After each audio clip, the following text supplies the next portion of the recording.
আসসালামু আলাইকুম। আশা করি আমরা সবাই অনেক ভালো আছি এবং সুস্থ আছি। আজকের লেকচারে আমরা লোন অ্যামortization কিভাবে করতে হয় সেটা দেখব। তো লোন অ্যামortization করার জন্য এখানে আমাদের বেশ কিছু ইনফরমেশন আগে থেকেই দেওয়া আছে। যেমন প্রিন্সিপাল অ্যামাউন্ট দেওয়া আছে, রেট দেওয়া আছে, ইয়ার দেওয়া আছে, পেমেন্ট পার ইয়ার দেওয়া আছে। তো এইগুলো থেকে আমাদেরকে আগে প্রথমে পেমেন্টটা বের করে নিতে হবে। তো চলুন পেমেন্টটা বের করে নিই। এর জন্য আপনারা প্রথমে ইকুয়াল সাইন দিবেন, তারপরে পিএমটি ট্যাব, তারপরে rate divided by payment per ইয়ার, তারপরে একটা কমা দিবেন। এরপরে এই এনপিআর এর এখানে আপনারা কি করবেন, ইয়ার ইনটু পেমেন্ট পার ইয়ার, কমা পিভি প্রেজেন্ট ভ্যালুর এখানে আপনারা প্রিন্সিপাল অ্যামাউন্টটা দিবেন, দেওয়ার পরে ব্র্যাকেট ক্লোজ করে দিলে হয়ে যাচ্ছে। এটা আমরা কি পাইলাম, আমরা হচ্ছে পেমেন্ট পেলাম। এখন বিষয় হচ্ছে এখানে আমাদেরকে ক্যালকুলেশন করতে হবে কত মান্থ নিতে হবে। চলুন আমরা দেখে নিই কত মান্থ নিতে হবে।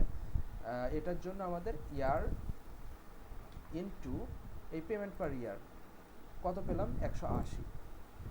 তো এই 180 আমাদের 180টা মান্থ হবে, তাহলে 0 থেকে শুরু হবে, 0 1। তো এভাবে করতে গেলে আমার অনেক সময় লেগে যাবে, যার কারণে আমরা কি করতে পারি, এখানে এই যে এডিটিংয়ের এখান থেকে এখানে গিয়ে যে সিরিজ থেকে আমরা কলাম সিলেক্ট করব, কলাম সিলেক্ট করে এখানে 180 দিয়ে দিব, দেওয়ার পরে জাস্ট ওকে ক্লিক করলে এখানে আমরা যদি দেখি একদম 180 পর্যন্ত আমরা পেয়ে গেছি।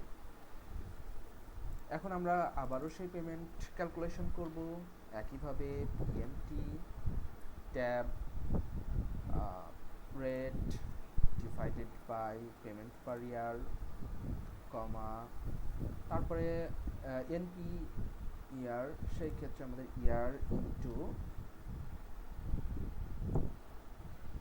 পেমেন্ট পার ইয়ার, কমা আবারও সেই প্রিন্সিপাল অ্যামাউন্ট অর্থাৎ প্রেজেন্ট ভ্যালু দিয়ে দিলাম। এখন এটা আমাদের এই পেমেন্টটা সবসময় ইকুয়াল হবে। তো পেমেন্ট ইকুয়াল রাখার জন্য আমাদের কি করতে হবে, এগুলোকে ফ্রিজ করতে হবে, যা আছে সবগুলো F4 ক্লিক করে ফ্রিজ করব, F4 F4 F4 F4। তো আমরা পেয়ে গেলাম। এখানে আবার আমরা যদি ডাবল ক্লিক করি তাহলে দেখা যাচ্ছে যে প্রত্যেকটা অ্যামাউন্টই সমান আসছে কিনা আমরা দেখে নিই। এই যে একদম 180 পর্যন্ত সবগুলো একদম সমান চলে আসছে। তো এখন আমাদের ইন্টারেস্ট ক্যালকুলেশন করতে হবে একইভাবে, আই পিএমটি ট্যাব, আমাদের রেট নিতে হবে, রেট ডিভাইডেড বাই, সরি এখান থেকে না, আমাদের 1 থেকে ক্যালকুলেশন করতে হবে।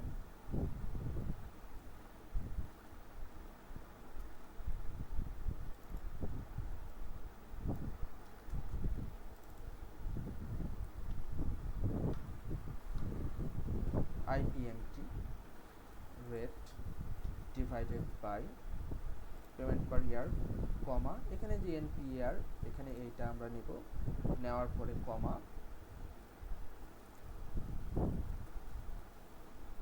তারপরে একইভাবে ইয়ার ইনটু এই পেমেন্ট পার ইয়ার, কমা এই প্রিন্সিপাল অ্যামাউন্টটা নিব, নিয়ে ব্র্যাকেট ক্লোজ করে দিব।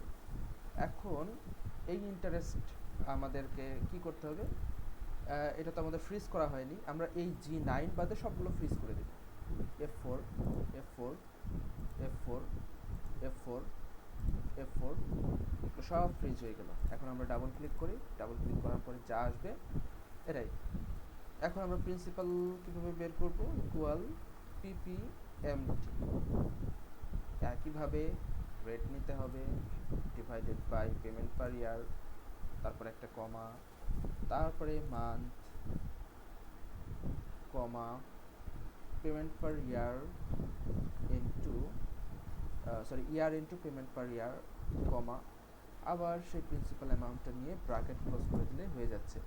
এখন ফ্রিজ করতে হবে কোনগুলো, এই G9 বাদে সবগুলো ফ্রিজ করে দেব, ফ্রিজ করে দিই, F4 F4 F4 F4 F4, ওকে, ডাবল ক্লিক করলেই আমরা পেয়ে যাচ্ছি। ওকে, এখন এখানে আমাদের ব্যালেন্স ক্যালকুলেশন করতে হবে। ব্যালেন্স ক্যালকুলেশনের ক্ষেত্রে এখান থেকে জাস্ট ব্যালেন্সটা একটু কপি করে নিয়ে আসি, 0তে বসালাম। এরপরে আমাদের কি করতে হবে, ইকুয়াল এই কে8 minus bracket close minus H9। চলুন এখানে 0 হয়েছে কিনা আমরা দেখে নিই। দেখুন এখানে 0 হয়ে গেছে। তো যেখানে 0 হয়ে গেছে, 0 হয়ে গেলে বুঝতে হবে যে আমাদের এই লোন অ্যামorটাইজেশনটা সঠিকভাবে হয়েছে। তো আমরা আজকের ভিডিওতে লোন অ্যামorটাইজেশনটা দেখলাম কিভাবে করতে হবে। সবাইকে অসংখ্য ধন্যবাদ।